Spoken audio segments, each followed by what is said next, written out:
Welcome to Third Decade Class 8. In this class, we will examine several types of insurance before turning our attention to planning for declining health and eventually death. By the end of this class, you should be able to do the things described here. We have talked about risk in investing in this program, but risk also affects many other parts of your life. Risk is simply the probability of loss. That could be a loss of financial assets, of course, but also a loss of property, mobility, health, and even life.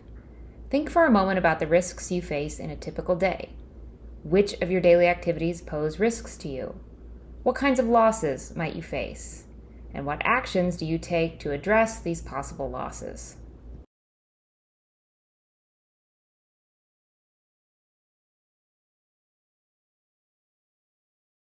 This graphic highlights several different ways you might deal with risk in your daily life. With investing, we have learned that diversification and a well-informed asset allocation strategy can reduce your risk, but not eliminate it. Similarly, in other areas of your life, you can take steps to mitigate risk, but not eliminate it altogether. We might be able to avoid some risks. Skydiving, for example, is risky, so I might just choose not to skydive. Many other risks, however, are unavoidable if we want to travel, work outside the home, or enjoy leisure activities. But we can reduce many of those risks by adjusting our behavior and using safety equipment. In this class, we're going to focus on how you can share your risk by pooling it with others and transfer some of your risk, at least the financial risk, through insurance products. Insurance is a key tool for managing the risks we face. There are many different kinds of insurance, but all types of insurance follow the same basic plan. In exchange for making premium payments, an insurance provider promises to cover some or all of your financial losses in connection with specified events. We will look at 5 different types of insurance here: auto, homeowners or renters, health, disability, and life insurance. On the next slide, you will review 3 essential insurance vocabulary terms and their definitions. After that, you'll complete an exercise designed to strengthen your understanding of those terms.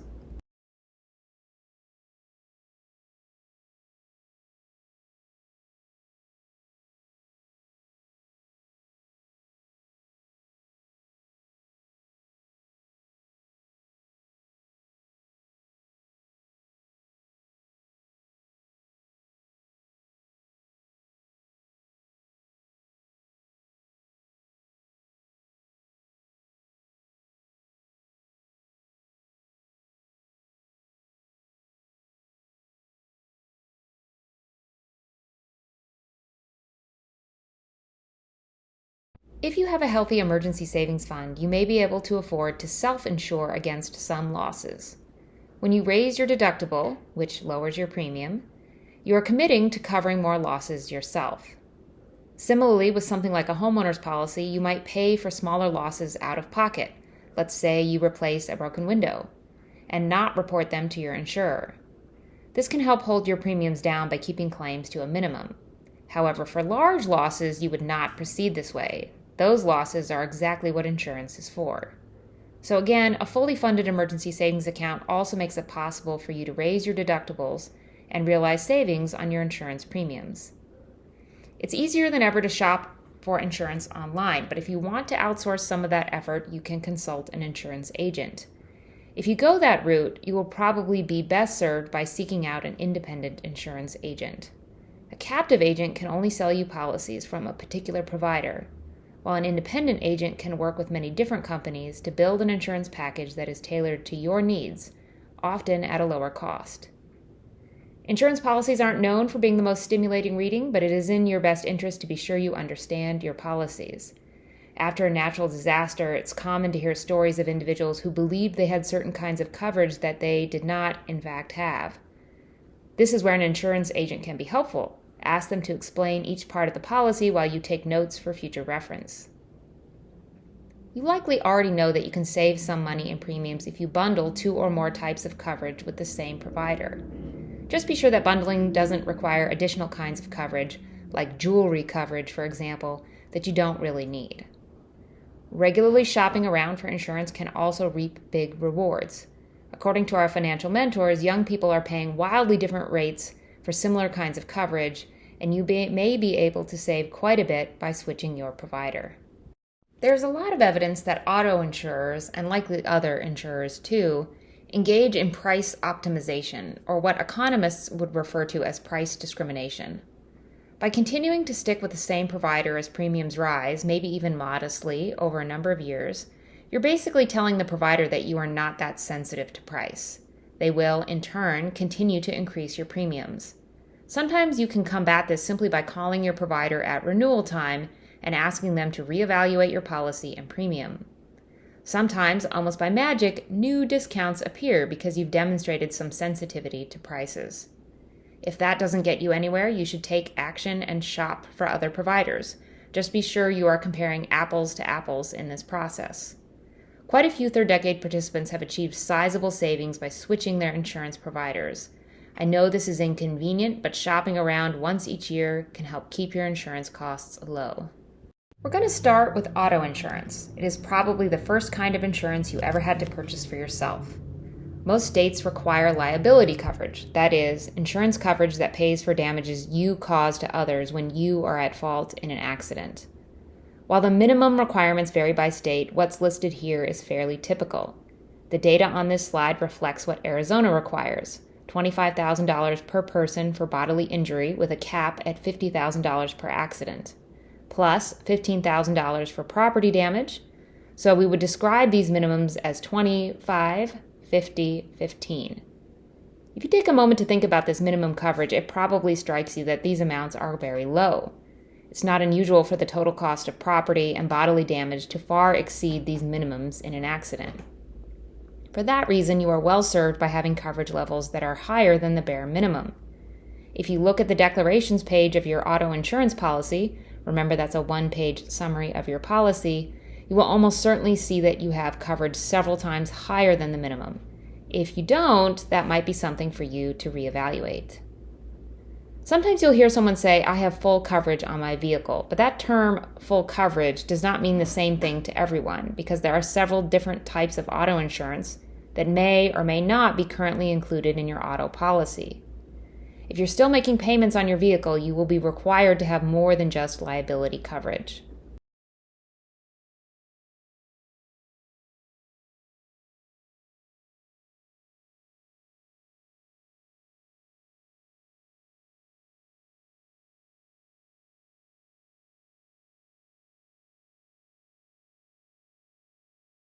Whether you rent or own your living space, your property insurance will benefit you most when you have a good record of your possessions.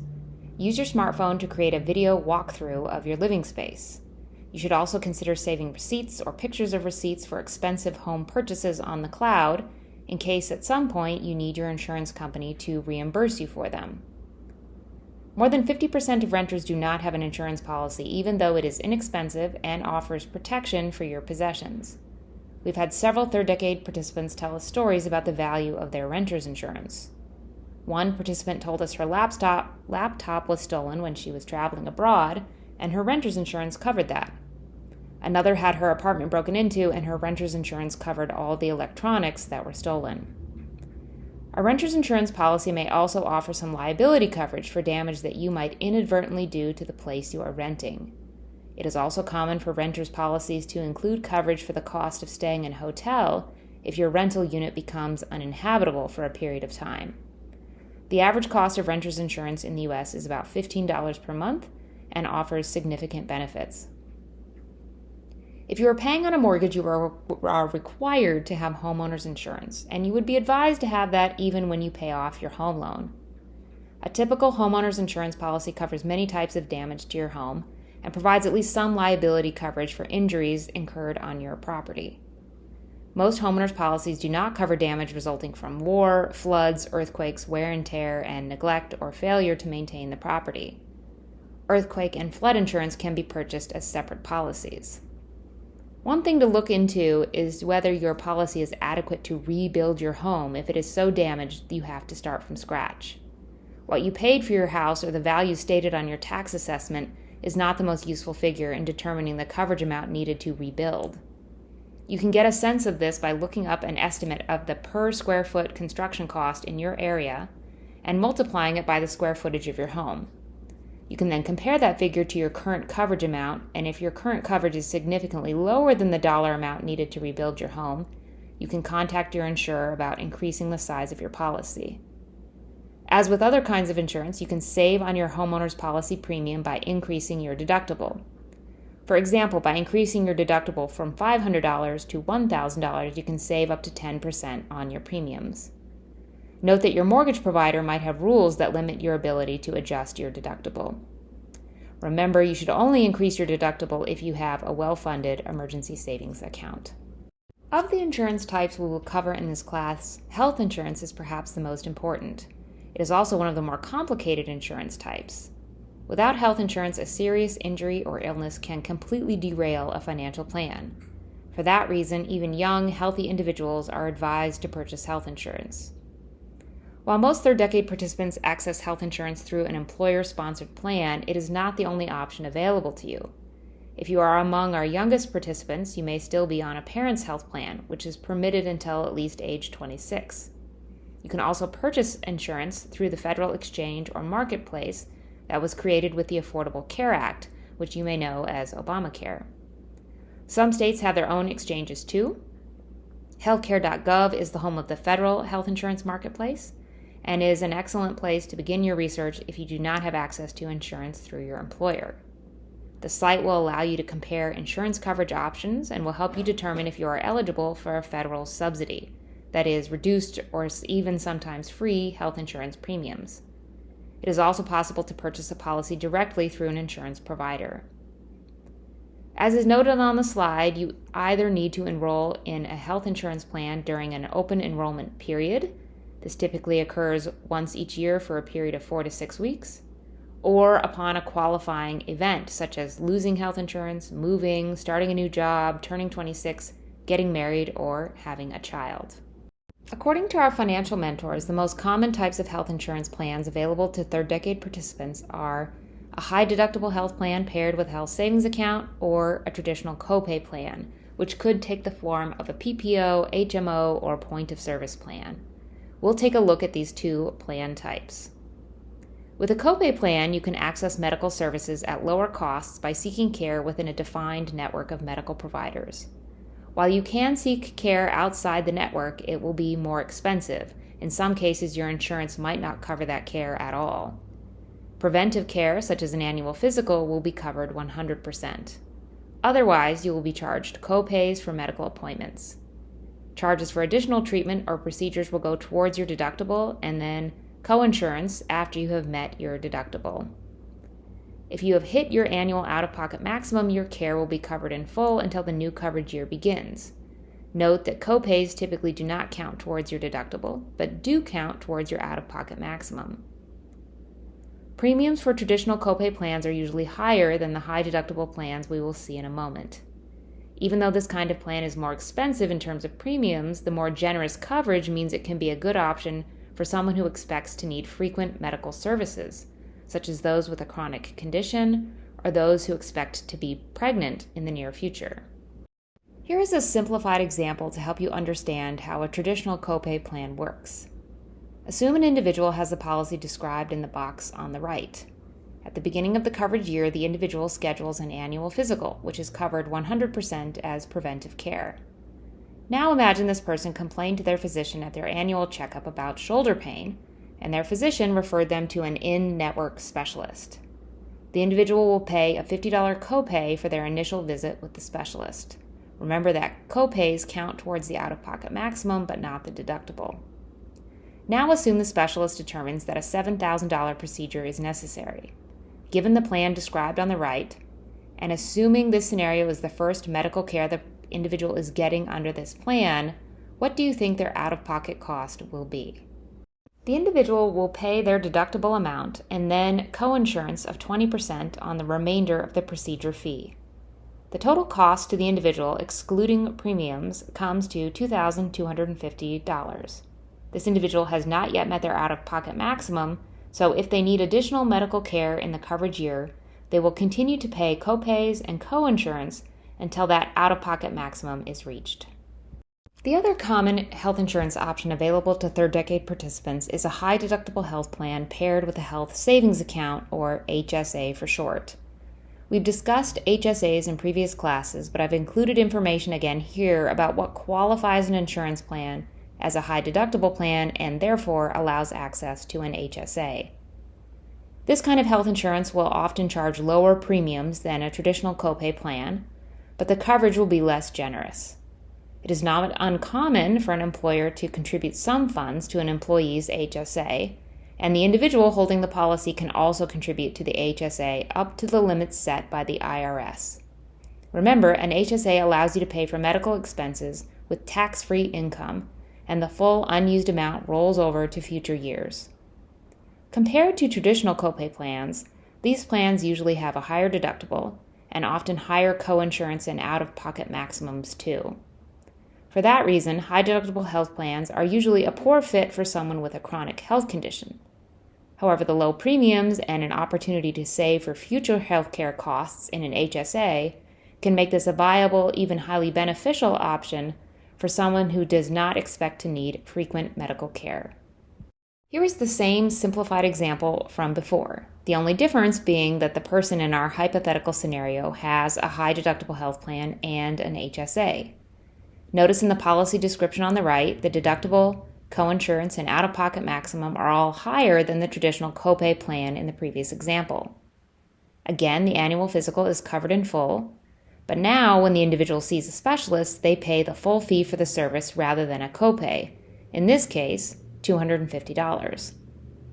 This $250 does go towards the plan deductible, and we assume the fee is paid out of the employer's contribution to the individual's HSA. What do you think the cost of the surgical procedure will be for the person with this insurance plan? As before, the cost to the individual for surgery is the sum of the remaining deductible and the coinsurance. In this example, the individual is charged the $2,750 left on their deductible, plus coinsurance in the amount of $1,275. These charges are partially offset with the remaining $250 employer contribution to the HSA. The total cost to the individual, excluding premiums, is $3,775. You will notice that this is about $1,500 more than the amount in our first example, but it is important to remember that the premiums for this kind of plan are usually lower than the traditional copay plan. A person isn't inherently worse off with this kind of plan over a traditional copay plan, but note that in this case, the individual has further to go to meet their out-of-pocket maximum. If this individual requires additional care in the coverage year, they will likely pay higher total healthcare costs than if they had a traditional copay plan. When choosing a health insurance plan, it's important to do your homework.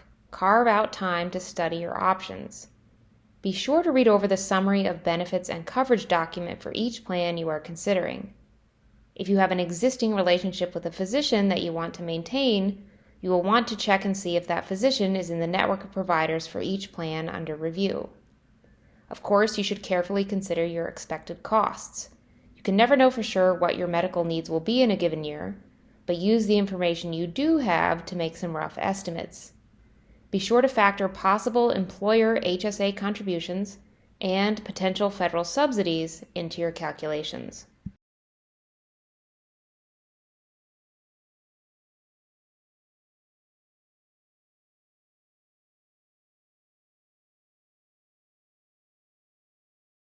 Take a moment to think about the question on this slide. I expect that for most of you, the answer to this query is yes. On the next slide, you'll watch a short video about disability insurance. What are some of the most common forms of disability? How does disability insurance work for those who aren't in the know? Well, I think it's one of the most common things that people have that they never think and plan for, and it certainly saved my financial life to have disability insurance when I had my brain aneurysm. More than a quarter of people who are working today are going to be disabled at some point in their working career, and it does not discriminate by age. I'm talking about people who start working in their 20s. By the time they're 67 and they're retired, 1 in 4 of them will have had some type of disability. Wow. But the tragic thing is about 51 million Americans have no disability insurance coverage. And disabilities can range from, believe it or not, a short-term disability. Number 1 is a pregnancy. Wow. Also a back or joint disorder, something happens with your knee or your hip. How many workers do we know who go out and have these types of surgeries, and you need something to cover your income while you're unable to work? And so that is what disability insurance does. It gives you that coverage for your income. How do I make sure that I'm properly insured if something like this happens to me? What types of different disability insurance are there? Well, there's long-term disability insurance and short-term disability insurance. And with both, you're getting a portion of your income that is protected, that is covered, so that you're then receiving a paycheck on a regular basis, maybe not the same type of regular basis as your regular paycheck, but you're getting some of your income covered. The way that a short-term disability policy works is it's going to cover about 60 to 70% of your base salary, and you may have a short waiting period over this time for it to kick in. The long-term disability insurance policy, that can vary depending on what you sign up for from your employer. It's usually about 40 to 60% of your salary that's covered with long-term disability insurance. And the benefits actually end when the disability ends. So you may have also a waiting period that may be a couple months before it actually kicks in. You want to get as much disability insurance as possible, and even paying a little bit into it now will really benefit you when think about the difference. Trying to live on 40% of your paycheck, trying to live on 60% of your paycheck, still not easy, but maybe max it out if you possibly max it up can. as much as you can. Do you have to pay taxes if you actually collect on disability insurance? So this was the biggest surprise to me, and that is that it can be a tax-free benefit depending on how you pay for it. If you pay for it with after-tax dollars, then the benefit that you get and those paychecks that you get are going to be tax-free. It's definitely something to consider, but look at how your employer offers it. And as many people are starting new jobs, especially recent grads, thinking, maybe I don't need to, this is not something I need to look into, I'm perfectly healthy. Make sure you sign up for every benefit that you can get in that job, including disability insurance. As you heard in the video, the difference between long and short-term disability insurance is, of course, the amount of time covered, but also the amount of your income that gets replaced. These policies usually have different elimination periods, too. This is the amount of time you have to wait before your policy begins paying on an approved claim. The elimination period functions like a time-based deductible. You may already have disability insurance through your employer, but it's something you can purchase on your own if you see a place for it in your financial plan. Here we have laid out the key questions a person might ask themselves about life insurance. Not everyone needs life insurance, but if there are people who depend on your income for their livelihood, then life insurance is probably something you should consider. There are several expenses to think about in estimating the appropriate amount of coverage, including final expenses, debt repayment, especially a mortgage balance, and perhaps a period when a spouse or partner may not be working and will be relying on the insurance policy to cover household expenses. Other possible considerations, depending on your situation, may include education expenses for minor children, and perhaps a period of income replacement. Note that many online life insurance calculators assume that no other income will be earned by the people you leave behind, which may not be the case. Be sure you investigate the assumptions of any life insurance calculator you consult to determine if the amount it suggests for you is appropriate. If a life insurance policy is provided by your employer, often these are provided in the amount of 1 year's salary, you should also factor that into your decision about the size of your policy if you determine additional life insurance makes sense for you. Finally, if life insurance has a place in your financial plan, you must decide which kind of life insurance to purchase. We'll compare term life insurance and whole life insurance on the next slide. The names of these two types of life insurance capture the primary feature that sets them apart. A term life insurance policy is for a fixed term of, let's say, 10 years or 20 years. This kind of insurance will be much less expensive than whole life insurance. Whole life insurance is designed to last your whole life with a definite payout as long as no premium payments are missed. To help you understand the difference in the cost between these two types of life insurance coverage, let me provide an example. According to NerdWallet, a 20-year term life insurance policy with a benefit of $500,000 for a 30-year-old man would cost about $220 per year. A whole life insurance policy with the same death benefit would cost approximately $5,000 per year. Whole life insurance does include an investment component that accumulates value, but the rate of return on this financial asset is significantly lower than what you are likely to earn by investing in low-cost mutual funds in typical retirement savings accounts. For most people, term life insurance is most appropriate. Many people with dependents purchase term insurance for a period long enough for their dependents to reach adulthood when they can provide for themselves. Many personal finance experts advise people to buy term and invest the rest. That is, take the savings from buying term as opposed to whole life insurance and invest it on your own. This is because the investment options within a whole life insurance policy do not have a good record on fees or returns. Now, there are situations where a whole life insurance policy makes sense. One such example would be if you have a dependent who will not be able to provide for themselves in adulthood. In that case, a whole life insurance policy can provide peace of mind about that dependent's long-term future.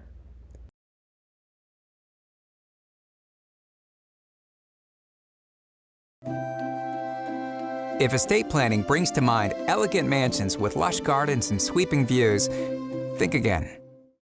Estate simply refers to what a person owns. Everyone has an estate. Estate planning, then, is providing instructions for who you want to receive what you own, what you want them to receive, and when you want them to receive it. Now, if you don't want to write down your wishes, that's up to you. But when you don't create some kind of plan, your state government will do it for you. However, if you do care about putting your wishes in writing, your two main options are a last will and a living trust. Both let you give away property and name someone to care for minor children, but there are some key differences. With a will, your property is given to those you want after you're gone through a court-supervised process called probate. With a living trust, on the other hand, your property is transferred while you're alive, avoiding the probate process almost entirely. In this last part of our last class, we'll take a look at an important part of a financial plan that often goes undone because it requires thinking about and planning for declining health and our eventual death. We hope you will be motivated to act on the information shared here in order to ease the burden your loved ones will face after you are gone. Typically, third decade participants have not yet created a will. Young people often say, "I don't have much in the way of an estate, so I don't need a will." Even if your financial circumstances are fairly simple, creating a will can make life easier for your loved ones when you die. Writing a will can be a relatively simple and inexpensive process that will help ensure your wishes are carried out upon your death. As you probably already know, a will is a document where you can identify who you would like to receive your assets when you die. This can include real estate, automobiles, items of sentimental value, and more. Note that a will is not the method by which your retirement savings accounts will be transferred to someone else. That is determined by who you listed as your beneficiary or beneficiaries with your account provider. Your beneficiary designations are something you want to keep up to date as your life changes. If you have minor dependents, a will is also a place where you can identify a guardian for them. When you create a will, you will need to identify an executor, someone to act as your representative in the probate process, that is, the legal process that distributes and settles your estate. Your executor should be someone who is organized, reliable, and if possible, someone who functions well under pressure or emotional stress. So think carefully about who that person might be. Creating a will is not a one-time process. It is something that can and likely should change over time as your estate, your family, and your wishes evolve. If you die without a will, you are said to die intestate. In that case, the probate process will be determined by state law. On this slide, you see some information about Arizona's intestate laws. While what you see here is fairly typical to the rules used by other states, there can be notable differences across states, and these rules of succession may not match your wishes. Creating a will is the best way to ensure your preferences are respected and carried out. The video you saw a moment ago mentioned the probate process. Whether you die with or without a will, this legal process for closing out your estate will occur. If you die intestate, the court will appoint an executor, typically a family member, to manage probate. Take a moment to review the graphic here from the balance.